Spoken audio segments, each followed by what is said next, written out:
It's a beautiful day in the neighborhood. Reaction video 191.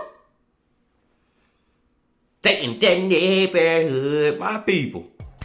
As always, man, thank y'all and I appreciate y'all for coming back to the channel once again and fucking with the bean.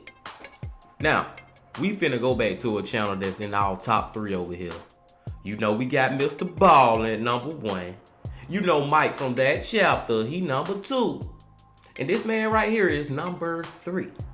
Who that man be? Adrian from Coffeehouse Crime. Yes sir, yes ma'am. I believe Coffeehouse Crime channel, y'all, after that chapter and Mr. Ballin', I really do think he that third guy. But that's in my opinion, you know what I'm saying? That's just who I fuck with and who I like to fuck with the hardest. I digress. Check the title out. From evil military captain to serial killer. The Mitsero murders. Mitsero. I don't know how to say that damn name. I don't know how to say that shit. But this man was in the damn military. And he was evil back in the military, I guess. And then I guess when he got put out, more than likely, he came home and started murdering people. This should be damn interesting. But before we get into it, my people, come on now. Y'all know what y'all got to do. Get whatever you might need. Get what you need. We back to Adrian once again, my people. Y'all got what y'all need. Y'all ready to go? Then let's go. He was a man so cunning and deceitful that his terrible actions remained under the radar for almost 2 years. And from 2016 through to 2018, he preyed on several women around the desolate and ghostly town of Mitsero, using an online alter ego to tempt and lure them in. As a trusted and respected captain of the army, many would have doubted his crimes. And with thanks to law enforcement turning a blind eye, his reign of terror wouldn't be short-lived either. However, all it would take to tear this case wide open was a freak incident from Mother Nature and the curious minds of a biker gang. And once more clues were found, this story spread throughout the country of Cyprus like wildfire. But who precisely is Nikos Metaxas? How did he prey on multiple women for so long, and why?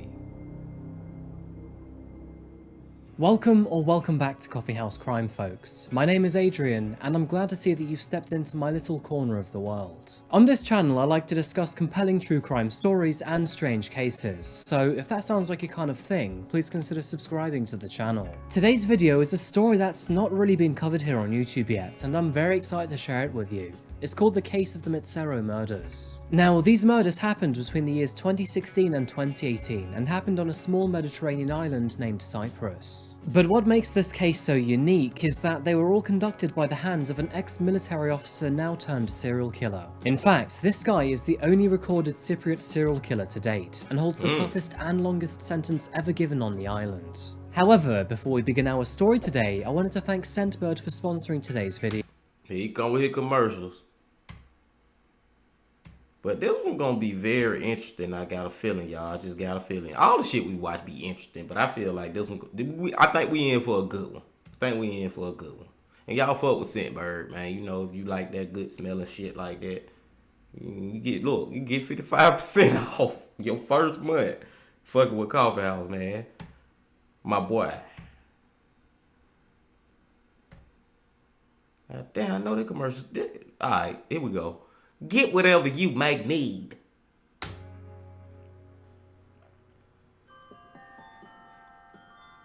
Welcome to yet another new location on the Coffeehouse Crime map. Today we're travelling to the southeastern corner of the European Union, to an island country named Cyprus. So, where do I begin? Cyprus is an extremely unique country to say the least. Although it's geographically located in Western Asia, its cultural and geopolitical ties are overwhelmingly European. Signs of human activity date back as far as 10,000 BC, making this island almost as historically rich as it gets. In fact, Cyprus has been home to many empires in the past, including the Romans, the Ottomans, and even the British. And something I find deeply fascinating about this country is the United Nations buffer zone, a no-man's zone that was made during the Greek coup and Turkish invasion of 1974. This story is overwhelmingly complex, but in short, the Greek military junta carried out a coup in Cyprus to unite the island with Greece. And in response to this, just 5 days later, the Turkish army invaded the island under the Treaty of Guarantee Order. Fierce fighting ensued, with a ceasefire coming 3 days later under international pressure. The rest of the story gets very political, but since the country was gridlocked, it was ultimately split into two halves, with the UN buffer zone wedged between both sides. Army presence is very heavy on both sides of the border, with Turkish forces in the north and Cyprus forces in the south.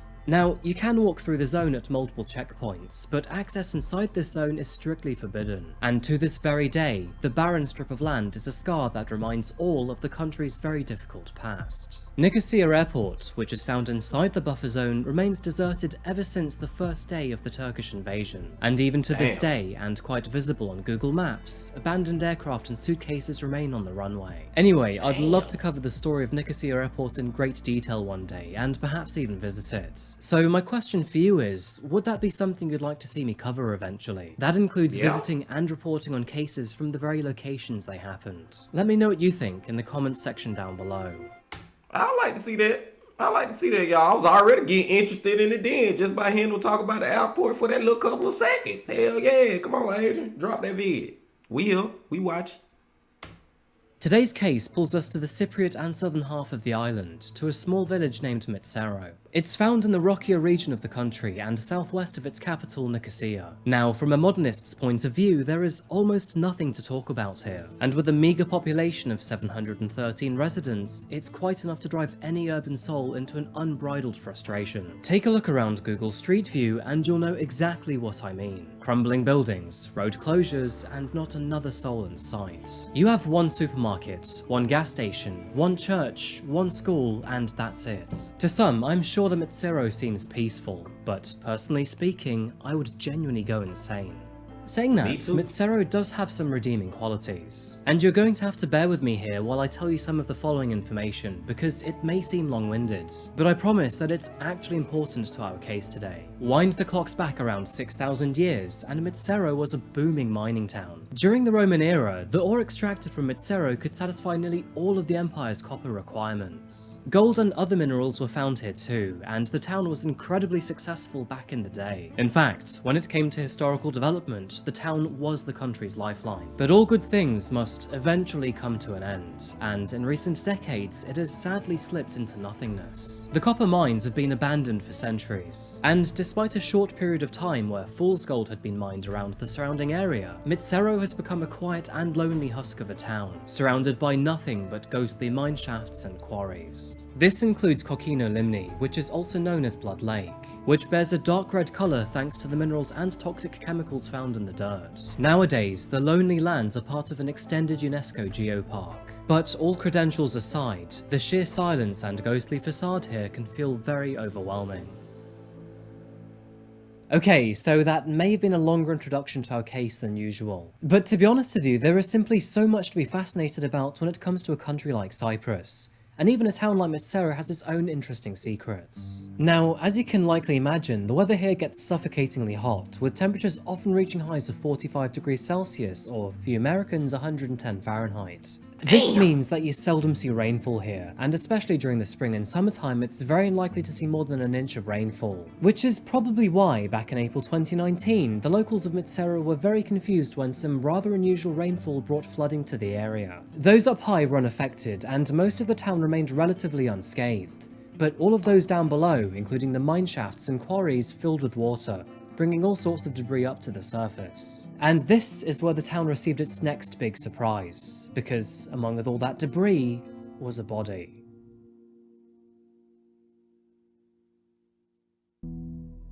As you can see, for a place that rarely receives more than an inch of water a month, this was something very different. And once the rain had stopped and the waters eventually receded, there was plenty of mess for the locals to clear up. Now, fortunately, the rain did nothing to stop the usual number of tourists from visiting the area. With its mines and quarries and desolate yet accessible atmosphere, Mitsero sees a very healthy number of visitors in the spring and summer months. By the 14th of April 2019, the rains had finally subsided and the area around Mitsero had finally dried up. It was during this time that 3 local bikers made their way to one of the abandoned mine shafts in the area. They wanted to check the place out, as they realised one of their favourite movies had been filmed here. They made their way up the scaffolding, and standing above the flooded mine shaft, they looked down to see the area obscured by several objects. After throwing a rock down the hole, a thick layer of dirt was unearthed, and looking past the dust, a black plastic bag was revealed. The group were not entirely sure what they were looking at here, and one of them even joked, "We found a body." Well, it seems that morbid curiosity got the better of them, because after climbing down the rotting ladder, the men used a stick to move the bag and take a better look. And you can probably guess where this is going, because that was when they saw 2 human feet hanging out of the bag. They were tied. Ooh, wait, can you just imagine? Can you just imagine, bro, finding that body? Like, Coffeehouse just described the damn scenario so good. Can you imagine, you on top of the mine shaft, wherever they were, and you look down at something like, I think we just found a body. Just joking around, and everybody, ha, ha, ha, ha, ha, ha, and then you go down there and it really is a fucking body. Oh my Lord, bruh. Let's go. Tied together and significantly decomposed. After screaming out of shock, they called the authorities immediately. At first, investigators had no idea whom they were dealing with. It was assumed that the body belonged to a female, was likely middle-aged, had dark hair and a slim build. But the very next day, emerging evidence and reports would help identify this body. And sadly, it belonged to Mary Rose Tiburcio. She was a Filipino woman who was working as a housekeeper in the local area. Her roommate had reported her missing 11 months prior in May 2018. And to make things worse, her 6-year-old daughter had also been reported as missing alongside her. The child's name was Sierra Grace Sukaliuk, and at the age of 6, she would have no way to look after herself without her mother. It turns out that her father, who was also Mary's ex-partner, still lived in the nearby area, and he too was concerned for the lives of his ex-girlfriend and daughter. However, before he could even process his grief and devastation, he was arrested by officers under suspicion of murder. Spoiler alert, but they had the wrong guy. While investigators tried to get to the bottom of Mary's death, rescue parties began to take a look around the other mines and quarries for Sierra. But on the 5th full day of their investigations, all hope was suddenly lost when a rather gruesome confession came in. After tracking and reviewing Mary's online messages, detectives became very suspicious over 2 army officers working for the National Guard. Apparently, these messages were enough for the authorities to bring both of them in for questioning. Very likely because they were the last messages sent before she suddenly disappeared. Now, one of these men turned out to be a false alarm. However, the same couldn't be said for the other one, because the Hold on, y'all, real quick. Hold on now, because this just popped in my head, and I gotta say it to y'all. Why in the hell it took actually finding her dead, finding her body, for y'all to go through her text messages and basically do y'all damn investigation? She had been missing for 11 months, bro. Y'all never checked none of this shit out until after you found out she was dead? 11 months. Like, what the fuck, bro? Like, y'all should have been on this shit. Because y'all should have been checked her damn phone and social media or whatever. You know what I'm saying? Like, and one more thing I gotta say, man. I hope Coffeehouse tell us what the hell happened to her daughter. I hope he just don't leave it at that she missing. Let's go. very next day, he confessed to her murder. And that wasn't even the surprising part, because just a few minutes later, he confessed to 6 more murders, making him a serial killer with a body count of 7. Investigators were quite literally gobsmacked to hear this. Crime rates are extremely low in Cyprus, and in fact, if this man really was telling the truth, then he would be the country's first ever recorded serial killer. The man's name is Nikos Metaxas, who at the time was 35 years old. Assigned to the National Guard, Nikos was actually an army captain, meaning he had a lot of authority and respect. Not much is known about his childhood, but he was born in the year 1984, is a Greek man and has Bulgarian ties. And although he did initially have both of his parents in his life, his Bulgarian mother abandoned him at a very young age. After fleeing back to Stara Zagora, she eventually divorced his father, leaving Nikos with a single parent. It is reported that Nikos suffered severe trauma through this abandonment, but he maintained a good relationship with his father and his side of the family. Never really properly addressing his turbulent history, Nikos graduated from Evelpidin Military School before throwing himself into the military, where he took pride in being an armoured guard for the nation. Following the military's mental health program, nothing suggested that he was mentally unfit or unwell.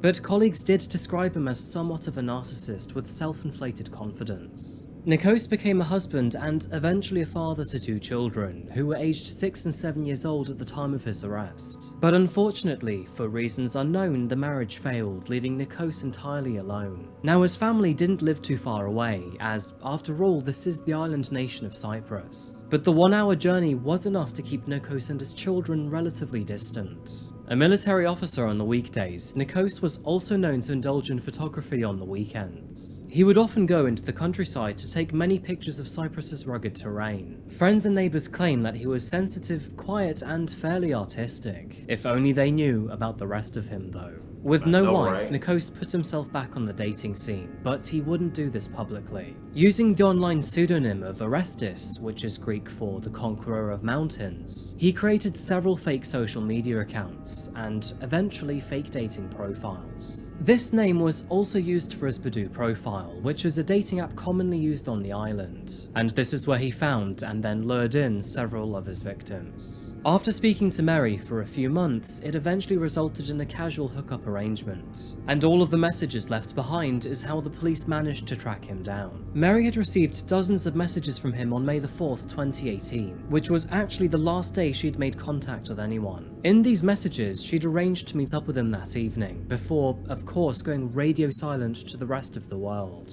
And this clue left behind was a glaring red flag for investigators. I know it was. After contacting Badoo, the dating site confirmed that the Orestes account had been deleted a few months prior. However, they were able to track the IP address and gave that to the authorities. Using this IP address, officers learned that a Facebook account with the same name had actually been deleted the same day Mary's body had been discovered. And of course, after running diagnostics and checking with internet providers, the same name and IP address was traced back to a man named Mr. Nikos Metaxas. Unique side note here, but as the police swooped in to arrest him, Nikos actually pulled a SIM card out of his phone and tried to swallow it. Now, unless he had very good reason for suddenly developing some sort of insatiable urge for plastic, this was very suspicious to officers. Yet thankfully, SIM card or not, servers and digital data exist, and officers already had all they needed. As already mentioned, he was very quick to come clean to officers, and although he did exhibit some sort of degree of guilt to his actions, his confessions were described as dry and without any remorse. After several days behind bars, Nikos decided to finally come clean with his actions by writing a 10-page manifesto about his victims, how he killed them, and where they could find them. Crazy. However, by now, another body had been discovered. It was found by search crews who were currently down the same mine where Mary's body had been found. They were looking for any clue or sign of her daughter, Sierra, but instead, they discovered the body of a woman called Arian Palanas, and she too was naked and badly decomposed. Arian was a 28-year-old Filipino woman living on the island, and she too had travelled to Cyprus to obtain work as a housekeeper. But after her employers headed out to the mountains for a holiday, Arian decided to look for part-time work while they were away. However, when they returned home in early August, she was nowhere to be found. They therefore reported her disappearance to the authorities, citing the 21st of July 2018 as the last time she had been seen. Arian was carefree and adventurous. She moved to Cyprus to begin a better life, filled with new experiences that could be made through a better work-life balance. And although she'd managed to obtain that for a while, it tragically wouldn't be for that long. Autopsy reports concluded that, much like his first victim, Arian had been strangled to death. This was after consensual sex, as apparently claimed by Nikos. There seemed to be a pattern emerging here. As already declared in his 10-page manifesto, Nikos seemed to target young Filipino women, and he appeared to have his own modus operandi too, and that was to lure a woman through Badu, have sex with her, and then murder her through strangulation. I gotta say, I think he fucking lying talking about it was consensual. I mean, maybe it could, maybe small percentage, maybe about this small, about this little. But what I believe is he probably raped them, then killed them. That's what I believe more than any fucking thing. Let's go. It was on April the 25th, which was the same day Nikos created his 10-page manifesto, that investigators came across yet another harrowing scene. Located about 8 miles northeast of Mitsero, a third body was discovered in the Arounda shooting range. The body belonged to an unidentified woman who had migrated from Nepal to Cyprus for work. She had been haphazardly thrown into a pit in a remote part of the ranges, and she too had been murdered during the summer of 2018. Sadly, almost nothing is known about her, and while some places name her as Asmita Kahaanu, official Cypriot sources report her as unknown. Following the discovery of 3 bodies, public outcry was both strong and emotional. As mentioned earlier, Cyprus had never witnessed a serial killer before, and with bodies now appearing across the region, people could only speculate how many more would turn up. Due to the country's history, values, and military presence, violence and homicide are comparatively low when compared to other countries. Many were absolutely horrified to see these events unfolding in the news, and the gruesome acts of this self-confessed serial killer continued to send many shockwaves throughout the island nation. But unfortunately, this was just the very beginning, and Nikos Metaxas had yet to reveal the darkest of his secrets. Do you remember Kokino Limni, our ominous-looking blood lake? Well, unfortunately, it was privy to this dark and terrible secret of his. And several days after his arrest, Nikos requested officers to take him there, as he had something very awful to show them. Pointing towards the northeastern portion of the lake, Nikos confessed that, if they were to go looking, they'd find the bodies of 2 more women and a child. Investigators got to work right away, and with the help of sonar equipment provided by the United States, divers took to the water in search of the victims. The cameras used were capable of producing high-definition images at depths of up to 300 meters, which thankfully was enough to explore the 75-meter quarry. Sure enough, 2 bodies were found relatively quickly. Nikos had placed them in suitcases and dumped them in the lake, attaching a cement block to keep the suitcase underwater. The first body belonged to 36-year-old Romanian national Livia Florentina Bunia. She was a housekeeper living in Cyprus, and alongside her was the body of her 8-year-old daughter, Eleanor Natalia Bunia.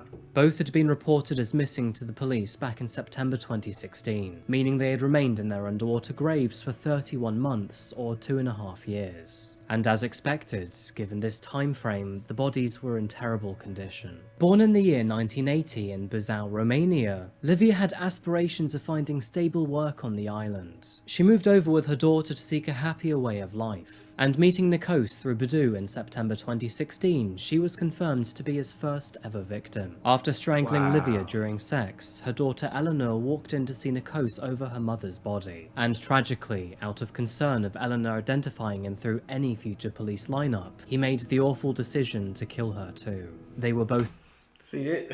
Oh man, this video right here, y'all, got my head hurting. First of all, this shit done started making my head hurt, and it got me a little just sick to the stomach just because of how sick this motherfucker is, man. I mean, it's one thing to kill those women like that, but bro, you killed the daughter too, bro. Her daughter ain't have shit to do with this, okay? I mean, I ain't trying to justify, you know what I'm saying? I ain't justifying shit that he did. What I'm just trying to say is, like, these women you was killing because you wanted to have sex with them, you was online with them, you doing all this and that. But bro, this damn little girl ain't had nothing to do with none of that shit. Sick, man. Sick. thrown into the lake the next night. As a horrifying side note, but in June 2017, a tourist visiting the island had stopped by Blood Lake to take a few pictures and a video. On her own YouTube channel, which has since been deleted, she described the lake as a very mysterious and strange place, and that it also smells really bad, like something had died. She had even noticed multiple suitcases and tires in the lake, though at the time she never thought it could be a dead body. Moving back to 2019, but 2 days later, divers found another victim in the lake. The body belonged to Maricar Valters Arqueola, and she was another domestic worker from the Philippines. She had left her family back at home to find better pay in Cyprus, and this included her 2-year-old son, who was now being financially supported by his mother. She had aspirations to send her son to a good school in the area, and that is precisely why she decided to work abroad. Maricar disappeared in spring 2017, and while her family were relieved to finally bring closure to her disappearance, it came with the devastating knowledge that she was now dead and gone forever. For 2 years, they had long hoped that she would return. However, return she would not. With 3 more bodies found, the country of Cyprus was absolutely seething.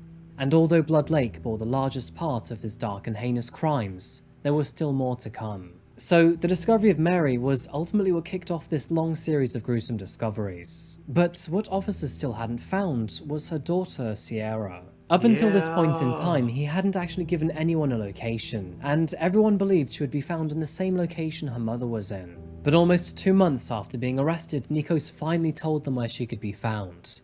It was a lake called Lake Memi, which was just west of Mitsero.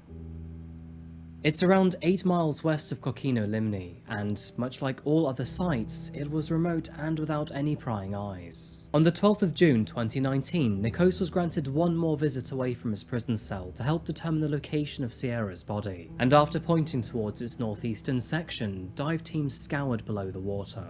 After spending 13 months under, Sierra's lifeless body was found 6 meters below the surface. She was wrapped in a sheet and bound with cement blocks. After 59 days of relentless searching, all of Nikos' 7 confirmed victims had finally been found, thus putting an end to the gruesome discovery process. And now, the country of Cyprus could finally begin their grieving.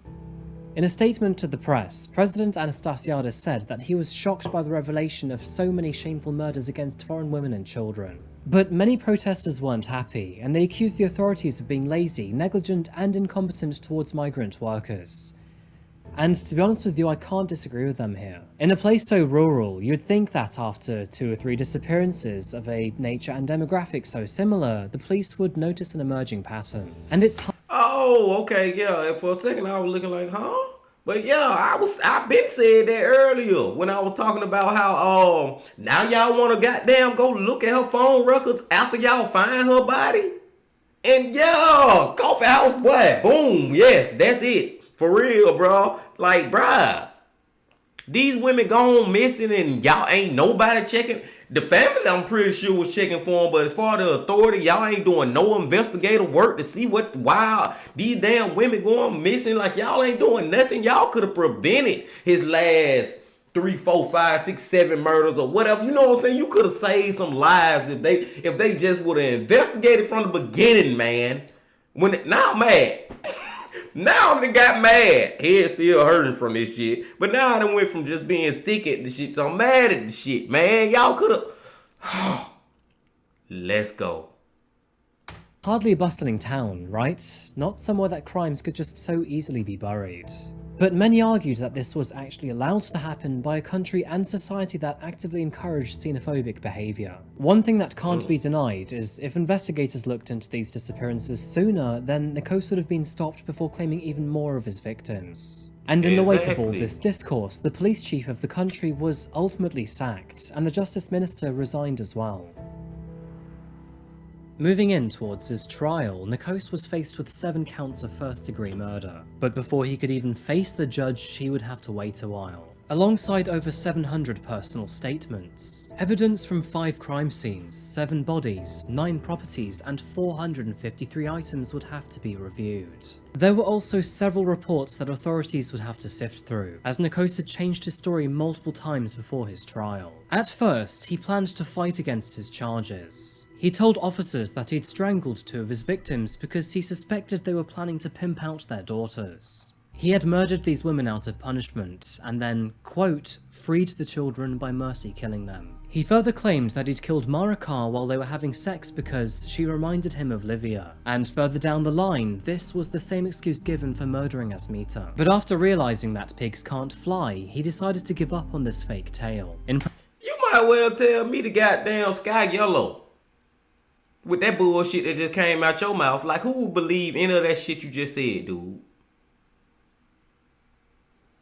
Preparation to writing his 10-page confession, he told interrogators, "I am bored. I want to go to prison. Bring me some paper so I can write it all." But time seemed to eventually get the better of him. Perhaps he needed an external reaction to help him realise how serious his actions were. But after becoming aware of the pain, anger, and sadness made by his own 2 hands, Nikos's tough guy exterior melted away like butter in the sun. He confessed, "I have committed these terrible crimes, and I take full responsibility. And as much as I would like to turn back the time, I cannot. I apologise to the victims and their families. I apologise to the children, and I apologise to the Cypriot public, all who are wondering how a bad person could have reached this point. The same question troubles me, but I haven't found an answer yet. I have memories that I've been trying for decades to forget." What Nikos was referring to here was his childhood trauma. He would also try to blame his foul actions on the Greek genocide of 1922, which happened during and after World War I. Psychologists determined that Nikos was suffering from a severe antisocial personality disorder, which, more or less, meant that he took absolutely zero accountability for his actions and behaviour. To add to this, they further concluded that he was extremely narcissistic and unremorseful as a man. The prosecution clarified that Nikos's claims regarding the pimping out of the children, Elena and Sierra, were false. And with the exception of Asmita, whose cause of death was a severe head injury, the remaining 6 of his victims were killed by strangulation. As a result, on June 24th, 2019, he was sentenced to 7 prison terms of 25 years. Which means that Nikos, a man who once served his country, now holds the toughest sentence ever handed out in Cypriot history. The man seems to have accepted his fate, and not only has he claimed that he will never appeal his case, but he has even volunteered to be a human test subject multiple times. The general public was satisfied to hear the verdict, and as the extent and knowledge of his killing spree came to light, the realization that a dark and twisted serial killer had been in their midst all this time elicited fear and dismay. It also created much sympathy for the victims, who had sadly been disregarded and ignored by most. Cypriot President Anastasiadis condemned the police for their sheer negligence and inefficiency of the missing persons cases. However, he did not stop short of protesters' claims by adding his belief that their actions were not guided by any racist motives. Sadly, it has taken such a tragedy for the country to collectively identify vulnerable migrants. However, there has been a clear shift in how the media and society now view migrant domestic workers. Doros Polikarpou, who heads the refugee and migrant support group KISA, said, "There is no question that these people work in conditions of extreme exploitation. They do not enjoy the same rights as Cypriots, and we must change this." There does seem to be fresh movement too. Cypriot Parliament are now reviewing why and how 37 migrant women have been killed in the last 23 years. But unfortunately, it is all too late for the victims of this story. Livia Bonilla, Elena Bonilla, Marika Valdez Archiola, Mary Rose Tiburcio, Sierra Sukaliuk, Ariane Palanas Lozano, and Asmita Kardkarbista. All of these women wanted a better life for themselves and their families. Far away from home and all the people they knew, they worked in a country with a complicated language not of their own. They had no one around them and were desperately vulnerable. And through popular dating apps, and under the name of Orestes, Nikos Metaxas used their vulnerabilities to his advantage. I can't say that anyone will miss him behind bars. Not only has he disgraced the nation, but his wife and his children have disowned him as well. This video yet again demonstrates the vulnerabilities of migrant workers, and unfortunately how much we have yet to go to be able to protect these people. Now don't get me wrong, it is nice to see this sort of awareness coming to the forefront, but as you can likely guess what I'm about to say, these sorts of stories shouldn't happen in the first place. These women were all acting out of selflessness to support and provide for their families. And it's a real shame that, during this action, they were picked on by killers for their own gain. Anyway folks, I think I'm going to wrap this one up here today. Thank you so much for watching the Man, my people. Oh my God, bro. I went from being sick to just angry, but I still am sick too, because it's the kids for me. It's like I said, you shouldn't been killing no fucking body, but bro, why you had to kill the babies, man? They didn't even have nothing to do with goddamn the women that you was after. They went on damn Babu talking to you. You know what I'm saying? Like, oh man, that shit just fucked up, man. But I think the moral of this story, or not the moral, but the main thing I personally take away from this story, and I already knew it, but it just shows it even more. It don't matter where you live on planet Earth, your ass can get murdered. That's what it's telling me more than anything. Like, this town had, how many people stayed there? I think Coffeehouse said a little over 700 people. 700? And you still got a fucking murderer? It's like, in a 10-mile radius from where I'm at right now, it's more than 700 people. Probably in a 5-mile radius, you know what I'm saying? So this was a very small community, village, town, whatever you want to call it, city, whatever you want to call it, and a damn serial killer still popped up. Oh man, bro, and I'm still mad as fuck at the damn police, man. Like, why did it take y'all so long? Why, when all these damn women was going missing, y'all ain't never put two and two together and be like, hold on, it's a pattern here. Oh, you fucked the pattern from the very beginning, the one who went missing the first time, bro. Y'all ain't never look into the shit until after you found the body. Now you want to look into the shit. I digress, my people. I'm gonna let y'all get up out of here, man. Hey, I am so happy that y'all came back and fuck with me once again, man. Y'all hit that like button, comment, subscribe, do all that good shit right there. And I'll see y'all for the next one tomorrow. But until I see y'all tomorrow, my friends, I got a couple more things to say. Love, peace, and happiness. Stay safe. Don't stop. Keep going. Yeah.